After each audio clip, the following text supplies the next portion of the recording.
Good morning बच्चों। 10th class lecture number 20 और chapter वही अपना केंद्र सरकार चल रहा है। और केंद्र सरकार में जो शासन के 3 अंग मैंने बताए थे उसमें कार्यपालिका वाला जो क्वेश्चन चल रहा है उसमें आपने राष्ट्रपति के बारे में पढ़ा था, उसके पहले हमने लोकसभा राज्यसभा के बारे में पढ़ा था। अब अगली कड़ी में हम देख रहे हैं प्रधानमंत्री, ठीक है। और अभी कौन प्रधानमंत्री है आपको मालूम ही है। तो बच्चों यहाँ पर हम बात करते हैं प्रधानमंत्री कैसे नियुक्त किया जाता है, प्रधानमंत्री कौन बनता है। अब अपने यहाँ जो लोकसभा के चुनाव होते हैं उस चुनाव में बहुत सारी पार्टियां अपने अपने उम्मीदवारों को खड़ा करती हैं, जैसे कि आपने अभी चुनाव में देखा ही था। और जिस पार्टी को सबसे ज्यादा बहुमत मिलता है उस बहुमत दल के नेता को प्रधानमंत्री, उनका दल जो है जिसको उपयोगी मतलब जिसको उपयुक्त मानता है वो उनको वो चुनता है। और उनकी नियुक्ति जो होती है राष्ट्रपति के द्वारा होती है। तो मतलब अपने यहाँ जो संसदात्मक शासन प्रणाली है भारत में उसमें राष्ट्रपति के द्वारा बहुमत दल के नेता को प्रधानमंत्री नियुक्त किया जाता है। और कहीं कहीं ऐसी भी स्थिति आ सकती है कि किसी दल को बहुमत ना मिले, तो ऐसे समय में राष्ट्रपति अपने खुद के स्वविवेक है ना, अपने तरफ से सोच करके अपनी बुद्धि से वो किसी भी जिसको उचित समझता है प्रधानमंत्री चुन सकता है। तो प्रधानमंत्री जो है इसके अगर अपन बात करें अपने यहाँ जो संविधान है, मतलब यहाँ पे क्वेश्चन के रूप में ऐसा आ सकता है कि संविधान को एक अपन ने भवन मान लिया कि एक इमारत है, उस भवन की जो मुख्य शिला जिसे आपने नींव की ईंट समझी होगी, जैसे सबसे मजबूत जो होती है, तो संविधान रूपी जो भवन है उसकी प्रमुख शिला है ना पत्थर, किसको कहा गया है? प्रधानमंत्री को कहा गया। तो प्रधानमंत्री की नियुक्ति राष्ट्रपति द्वारा किससे? लोकसभा में बहुमत दल के नेता को। और कभी कभी किसी दल को बहुमत ना मिले तो अपने स्वविवेक से वो प्रधानमंत्री चुन सकता है। अब ये प्रधानमंत्री इनके पास कार्य शक्तियां क्या होती है? अब प्रधानमंत्री के साथ उनका पूरा एक मंत्रियों का समूह होता है जिसे मंत्रिपरिषद कहते हैं। तो सबसे पहला कार्य इनका है मंत्री परिषद का निर्माण करना, मतलब मुखिया को चुन लिया गया, प्रधानमंत्री चुन लिए गए।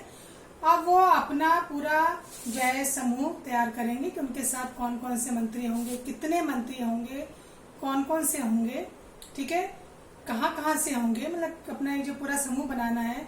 तो सब वर्गों को भी प्रतिनिधित्व मिले, ठीक है, और जो क्षेत्र हैं उनको भी प्रतिनिधित्व मिले। तो कितने मंत्री होंगे, कौन कौन होंगे, ये सबसे पहला कार्य किसका होता है? प्रधानमंत्री का, कि अपने मंत्री परिषद का निर्माण करना। फिर मंत्री तो चुन लिए उन्होंने, अब मंत्री खाली तो बैठे नहीं रहेंगे, तो मंत्रियों को कार्य भी दिया जाएगा। तो आपने देखा होगा कोई शिक्षा मंत्री है, कोई ऊर्जा मंत्री है, कोई सिंचाई मंत्री है, कोई गृह मंत्री है, कोई विदेश मंत्री है, कोई रक्षा मंत्री है। तो मंत्रियों में सेकंड कार्य क्या हो गया? पहले समूह तैयार हो गया, अब उन मंत्रियों को कार्य का बंटवारा करना।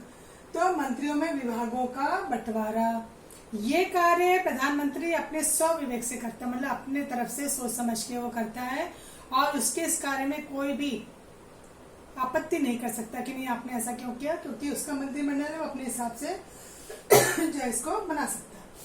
अब मंत्रिपरिषद बन गई, अब इसका कार्य संचालन होगा। जैसे अपन कहते हैं क्लास बन के तैयार होगी और क्लास में सिलेक्शन हो गया कि हाँ ये बच्चे जो है इस सेक्शन में बैठेंगे, अब बाकायदा पूरी क्लास चलेगी। तो यहाँ पर क्या हो गया? मंत्रिपरिषद का कार्य संचालन। तो कार्य संचालन में क्या होगा? बैठकें होती हैं, ठीक है। तो बैठकों का संचालन करना, क्योंकि ये सत्ता पक्ष का नेता होता है, ठीक है, प्रमुख शासक है ये। कार्यवाही जो हो रही है उसको देखना, और फिर वहां पर जो इन्होंने एजेंडे रख रखे हैं किन किन कार्यों को करना है क्योंकि अब शासन उनके हाथ में, शासन उनको चलाना, तो इन सब बातों पे विचार किया जाता है। तो उसको कहते हैं क्या हो रहा है? कार्य का संचालन किया जा रहा है। अब विभिन्न विभाग होते हैं, इन सब में आपस में कोऑर्डिनेशन होना चाहिए, मतलब समन्वय होना चाहिए, ठीक है। आपस में समन्वय नहीं होगा, विभाग अपनी अपनी अगर मनमर्जी करते हैं तो शासन कैसे चलेगा? तो सभी विभागों में आपस में समन्वय रहे, इसकी भी जो है कोशिश किसके द्वारा की जाती है? प्रधानमंत्री के द्वारा, ताकि सारे विभाग एक इकाई के रूप में, क्योंकि देश के लिए काम करना तो एक इकाई के रूप में देश को वो चला सके। तो इसके लिए समन्वय होना चाहिए। सबसे बड़ी पहचान जो प्रधानमंत्री की है वो है लोकसभा का नेता। अब लोकसभा में जो लोकसभा के अध्यक्ष हैं वो तो अलग होते हैं, ठीक है। तो जैसे मान लीजिए अध्यक्ष की कुर्सी है, सामने सत्ता पक्ष और विपक्ष दोनों बैठते हैं। तो सत्ता पक्ष है ना शासक दल, और जो शासक दल नहीं बन पाया वो विपक्षी। तो एक शासक दल का भी नेता होता है और एक विपक्ष का भी नेता होता है। तो चूंकि ये जीते हुए हैं तो ये लोकसभा के नेता होते हैं। तो कानून निर्माण का, क्योंकि अब सरकार इन्हीं की बनी है ना, तो कानून भी यही बनाएंगे। तो कानून निर्माण से आपने देखा होगा, जैसे वर्तमान की अगर अपन बात करें तो आपने लोकसभा की कार्यवाही देखी होगी, कई बार आपने न्यूज में भी देखा होगा किस तरह से प्रधानमंत्री भी बोलते हैं, विपक्ष वाले भी बोलते हैं, तो सब अपनी अपनी बात वहां पर रखते हैं। तो कानून निर्माण के बारे में जितना भी कार्य करना, उसका नेतृत्व कौन करता है? नेता ही करेगा। तो ये लोकसभा के नेता। वार्षिक बजट, देश का बजट भी जो है उसके बारे में, सरकारी जो आय व्यय है उसके बारे में, यहाँ तक कि कोई विधेयक आता है, विधेयक है ना, जब बाद में कानून बनेगा, उसके बारे में भी सब कार्य किसके द्वारा किए जाते हैं? लोकसभा के नेता। कौन? प्रधानमंत्री के द्वारा। अब राष्ट्रपति एक तरफ मंत्री, बीच में प्रधानमंत्री। तो प्रधानमंत्री जो है एक कड़ी होगी जोड़ने वाली, जो राष्ट्रपति को मंत्रिमंडल से, मंत्रिमंडल को राष्ट्रपति से मिलाने का कार्य करती है। मतलब बिना प्रधानमंत्री के परामर्श के बिना, ठीक है, बिना उनके जरिए आपस में इन दोनों का जो है कांटेक्ट नहीं हो सकता है। तो अगली काम की कड़ी क्या हो गई कि मंत्रिमंडल और राष्ट्रपति के बीच में संबंध स्थापित करता के बीच में के रूप में कार्य करते हैं, मतलब कड़ी के रूप में कार्य करते हैं। बिना इनके कोई मंत्री सीधे राष्ट्रपति से नहीं मिल सकता और न ही राष्ट्रपति जो है इनके मिल सकते। तो कोई भी सार्वजनिक जो है कार्य होना है, महत्व का कार्य है, तो संपर्क करना है तो इनके जरिए होगा, और कोई परामर्श अगर दे रहे हैं तो वो भी इनके जरिए दिया जाएगा। फिर विभिन्न पद प्रदान करना, जो भी अपन यहाँ बात की विभागों का बंटवारा, तो मंत्रियों को जो विभिन्न पद जो है वो दिए जाते हैं। तो ये कार्य राष्ट्रपति करते हैं, प्रधानमंत्री, क्योंकि मंत्री चुने जा रहे हैं तो प्रधानमंत्री, परामर्श प्रधानमंत्री का होगा, कार्य जो है राष्ट्रपति द्वारा। मतलब यहाँ पे राष्ट्रपति केवल उनके कहे अनुसार कार्य कर रहे हैं। तो यहाँ पे प्रधान भले ही राष्ट्रपति हो, अपन कहते हैं कार्यपालिका का प्रधान, पर सारा कार्य किसके द्वारा किया जा रहा है? प्रधानमंत्री के द्वारा। तो ये जो मंत्री परिषद है, ठीक है, हम कह देते हैं कि संवैधानिक प्रधान, कार्यपालिका का प्रधान राष्ट्रपति हैं, ठीक है, किंतु राष्ट्रपति की सहायता के लिए मंत्री परिषद बनी है, जो उनको उनके जरिए जो है कार्य किया जाता है, तो उनकी सहायता बनी है। तो राष्ट्रपति मंत्री परिषद जो है, यहाँ पर कहना चाहिए कि पूरा जो सिस्टम है उसमें राष्ट्रपति जो है इनके परामर्श से ही कार्य करते हैं। संसद, जैसे आपने देखा था, संसद के बिना कोई कार्य नहीं होता। तो यहाँ पर फिर हम बात करते हैं कि ये जो पूरी मंत्रिमंडल है उसकी क्या स्थिति है। तो अगला क्वेश्चन, ये तो अपन देख रहे प्रधानमंत्री के बारे में। अब प्रधानमंत्री की जो मंत्री परिषद है, तो ये मंत्री परिषद बनाई किसके लिए गई है? राष्ट्रपति के लिए, राष्ट्रपति के कार्यों में सहायता, परामर्श देने के लिए। और ये जो मंत्री परिषद है उसका हेड कौन होता है? प्रधानमंत्री, ठीक है। तो कहने का तात्पर्य है कि वास्तविक प्रधान कौन हो गया? प्रधानमंत्री, और संवैधानिक प्रधान कौन हो गए? राष्ट्रपति। तो ये एक सिद्धांत है कि भाई कार्यपालिका शक्ति राष्ट्रपति में होगी, पर वास्तविक शक्ति जो है वो किसके पास होती है? प्रधानमंत्री के पास में होती है। तो ये क्या संविधान का शासक मात्र है, सारा शासन कार्य किसके हाथ में होता है? प्रधानमंत्री के हाथ में होता है। तो ये अनुच्छेद जो है मंत्री परिषद का, इसका कि भाई दिया है नियुक्ति जो है प्रधानमंत्री जो है इसमें 75 अनुच्छेद के जरिए होगा।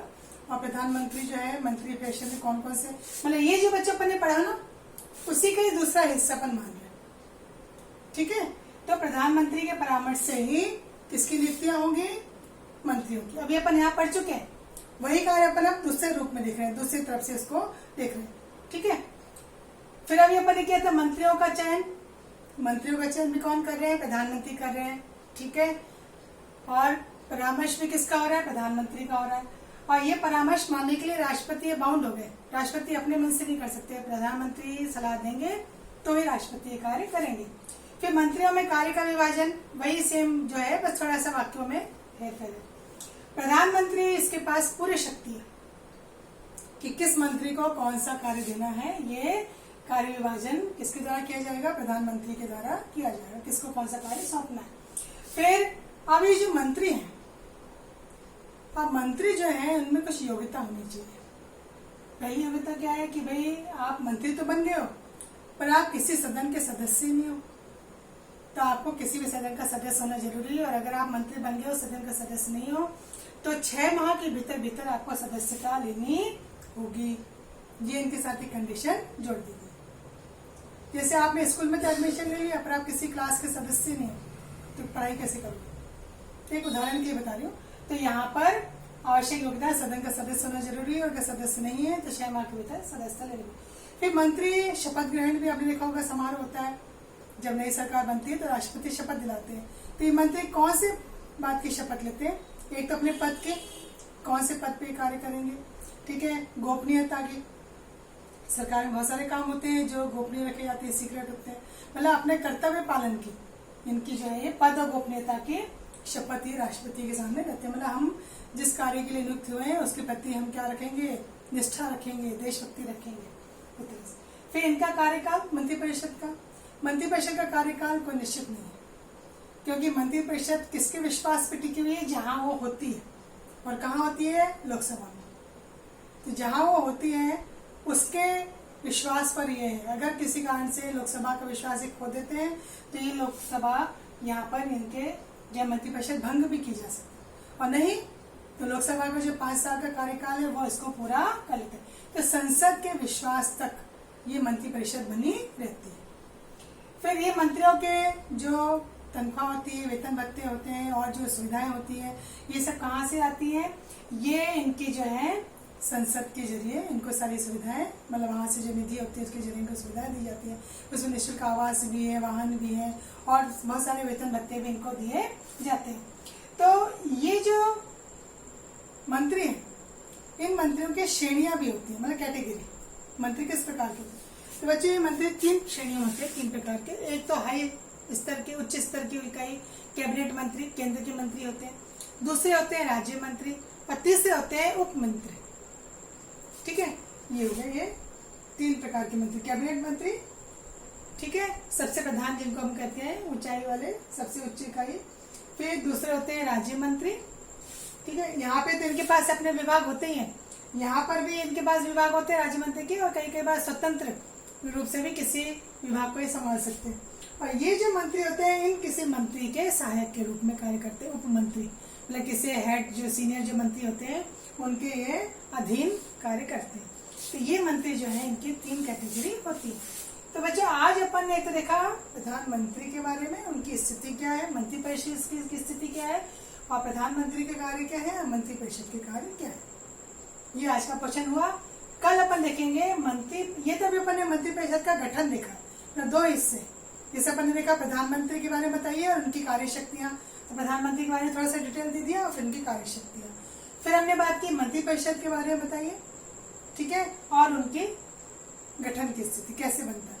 अब अपन अगले पोर्शन में पढ़ेंगे मंत्रिपरिषद की शक्तियां, मतलब ये मंत्रियों के पास क्या क्या पावर है, ये क्या क्या कार्य जो है वो करते हैं।